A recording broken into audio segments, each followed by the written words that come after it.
Okey, bertemu lagi dalam Buletin Awani Khas. Sekarang ada 10 minit menjelang jam 5 petang dan difahamkan menerusi laporan Faris Azman sebentar tadi, kesemua 114 ahli parlimen yang dipanggil menghadap Seri Paduka Baginda Yang di-Pertuan Agong sudah pun selesai menghadap, dan juga berdasarkan sidang media oleh Datuk Seri Ahmad Mazlan sebentar tadi bersama dengan media, beliau mengatakan bahawa hampir jelas bahawa Datuk Seri Ismail Sabri Yaakob mendapat sokongan 114 ahli parlimen, dan itu juga dinyatakan oleh pengurusi Perikatan Nasional iaitu Tan Sri Muhyiddin Yassin yang mengatakan bahawa Perikatan Nasional sebulat suara bersetuju untuk mencalonkan Datuk Seri Ismail Sabri Yaakob sebagai Perdana Menteri yang baharu, tetapi sokongan itu bersyarat untuk memastikan bahawa di mana Datuk Seri Ismail Sabri Yaakob perlu memastikan jemaah kabinetnya nanti bebas daripada rasuah dan juga memiliki ciri-ciri berintegriti dan juga beramanah, selain memastikan berlakunya pengasingan kuasa antara eksekutif dan juga perundangan.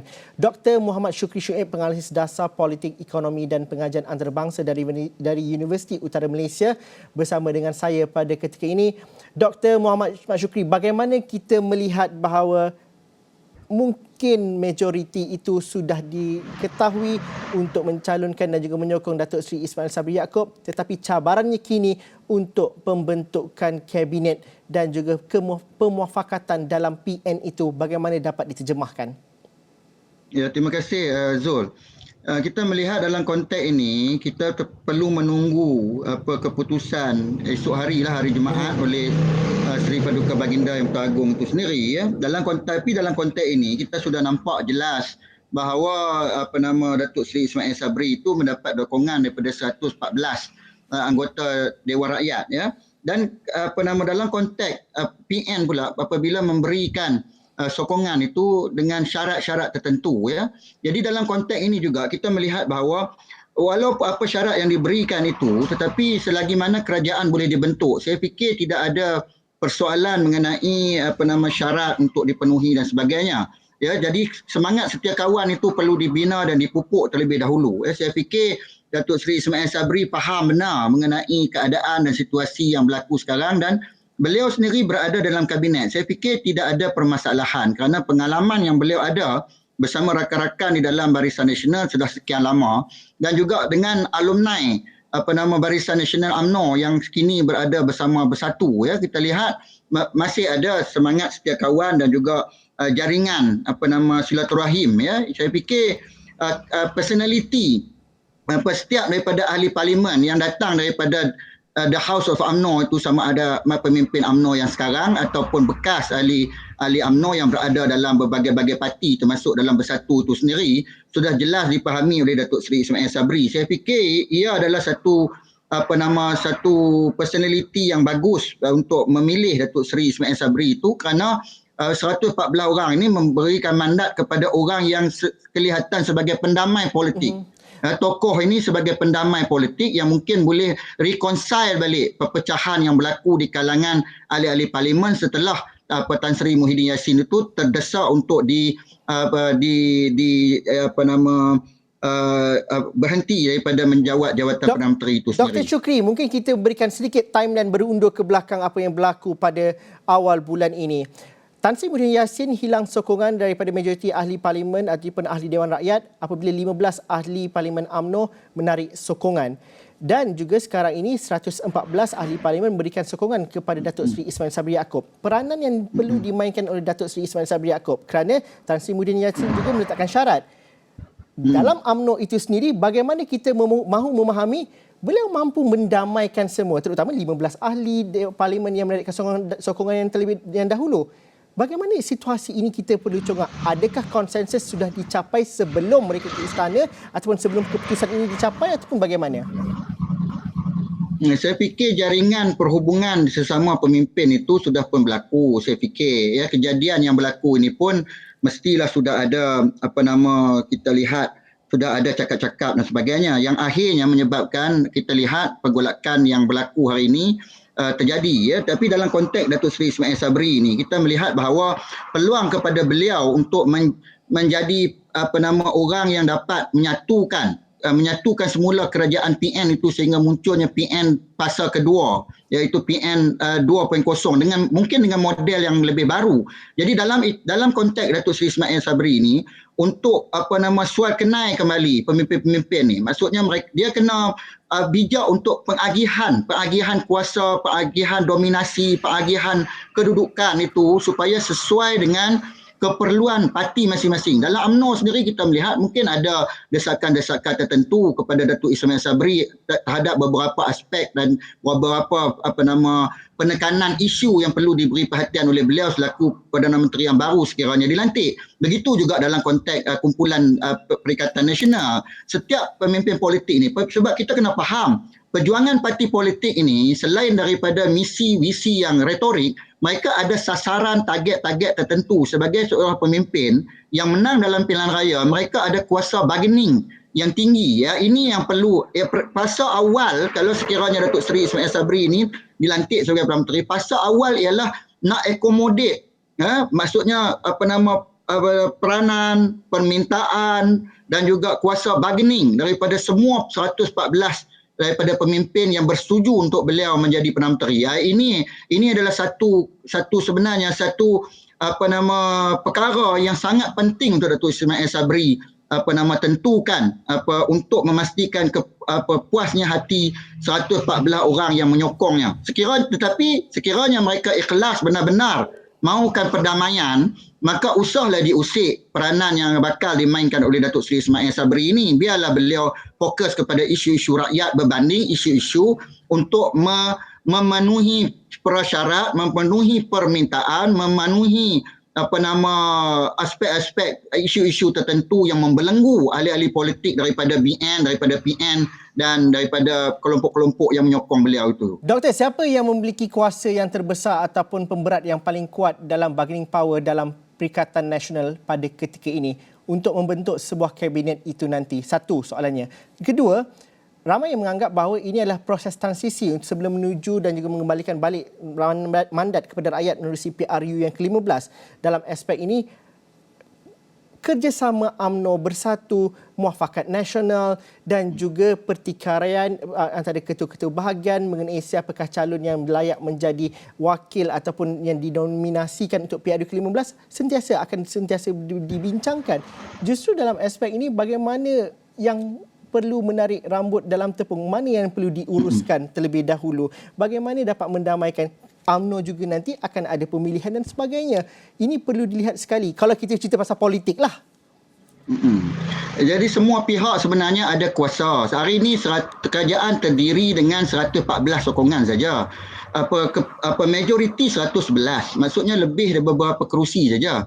Jadi semua pihak sama ada daripada Barisan Nasional, UMNO, MCA, MIC dan lain-lain, serta juga PN, ada PAS, ada Bersatu, ada GPS dan sebagainya ni, masing-masing mempunyai peranan tertentu. Tidak boleh ada daripada kelompok ini yang menarik diri tiba-tiba daripada kerajaan. Kalau ada yang menarik diri, sebagai contoh, akan menyebabkan gugatan yang dialami oleh Datuk Tan Sri Muhyiddin Yassin itu dialami untuk kali kedua oleh Tan Sri Muhyiddin Yassin, oleh Datuk Seri Ismail Sabri sekiranya aspek ini berterusan. Jadi kita ada tokoh-tokoh yang kontroversi, maksudnya yang bila-bila masa boleh menarik diri daripada kerajaan dan sebagainya, bersifat unilateral mungkin. Kerana tingkah laku ahli-ahli politik hari ini sudah tidak lagi secara konvensyen mengikut aliran parti politik. Mereka ada pendirian dan juga ada pendekatan dan juga ada isu-isu tersendiri yang mereka perjuangkan. Jadi dalam hal ini Datuk Seri Ismail Sabri ini perlu memberikan penekanan yang khusus untuk mengkaji mengenai apa keperluan setiap ahli parlimen yang memberikan sokongan kepada beliau itu, termasuk juga kelompok-kelompok yang centric base ni. Centric base dia, mereka ni sekarang ni bukan lagi party base tetapi centric base mengikut ketuanan individu tertentu, peranan ketokohan.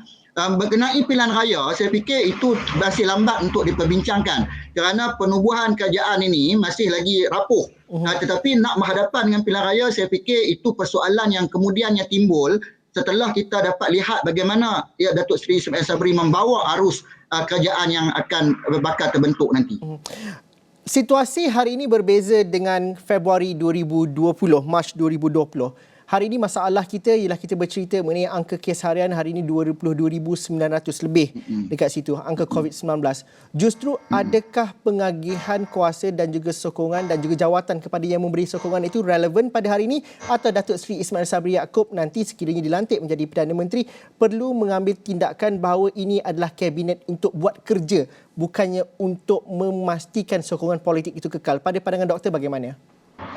Kalau mereka menerima pandangan Zul sentrik, iaitu kabinet kerja, tadi Zul sebutkan mengenai kabinet kerja, saya sangat setuju.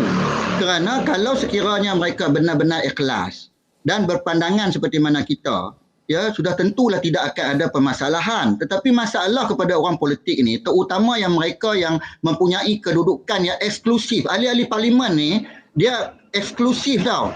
Sebab apa? Bukan semua orang boleh menjadi ahli Dewan Legislatif.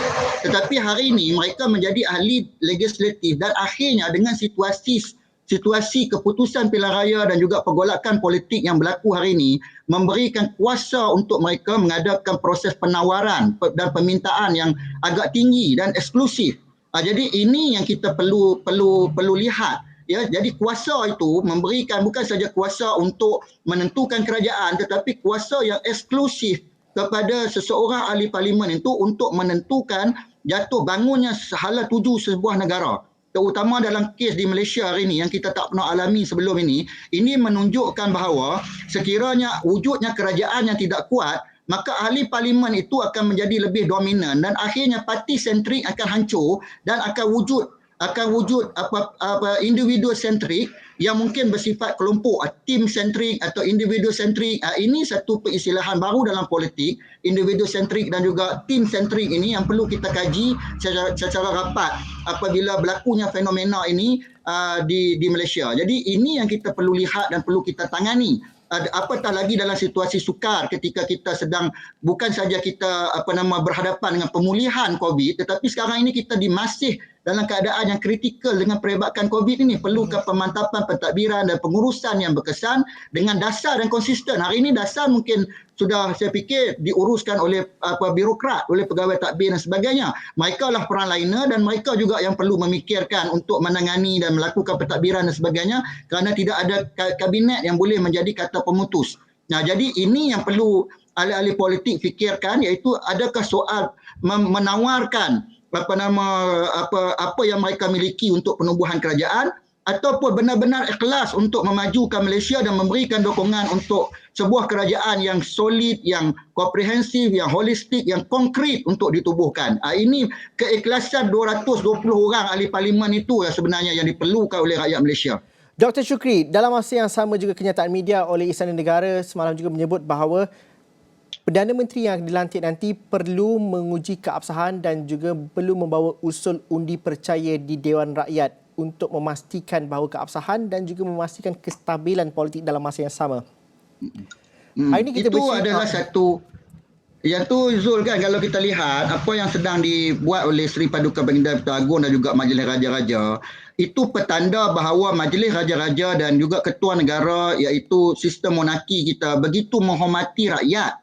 Sebenarnya istana percaya kepada kebolehan rakyat sentrik untuk menentukan pemimpin. Jadi kalaulah istana terlalu campur tangan dengan urusan politik, akhirnya kita akan menjadi sebuah negara yang monarki mutlak. Saya fikir Duli Yang Maha Mulia Seri Paduka Baginda Pertuan Agong sendiri pun memainkan peranan yang harmoni dalam konteks ini. Kerana kita ada sistem iaitu demokrasi berparlimen, raja berperlembagaan. Konsep asasnya ialah perlembagaan. Ya, raja pun tertakluk pada perlembagaan, rakyat dan juga orang politik serta demokrasi kita itu sendiri berperlembagaan sebenarnya. Cuma parlimen kita sekarang ini tergugat kerana permainan politik ni. Saya selalu sebutkan bahawa mungkin ada segelintir orang politik melihat bahawa politik ini sebagai satu pekerjaan atau satu profession dan mereka ini mempergunakan kedudukan mereka itu untuk saling beraktorisasi secara tidak wajar di dalam parlimen dan akhirnya Dewan Legislatif sudah hancur dari sudut kemuliaan dan prestisnya. Jadi saya fikir apa yang disarankan oleh istana supaya diadakan undi percaya sekiranya Perdana Menteri itu dapat dilantik, maka itu adalah satu tindakan yang wajar berasaskan kepada sistem kita sendiri, iaitu demokrasi berparlimen. Kerana absahan demokrasi itu mestilah di Dewan Perwakilan kita, iaitu di parlimen itu sendiri. Okey, banyak lagi perbincangan nak saya teruskan, tapi mungkin ada beberapa hari lagi untuk kita berdiskusi panjang. Terima kasih Dr. Mat Syukri Shuib, merupakan penganalisis dasar politik, ekonomi dan juga pengajian antarabangsa dari Universiti Utara Malaysia, Sintok.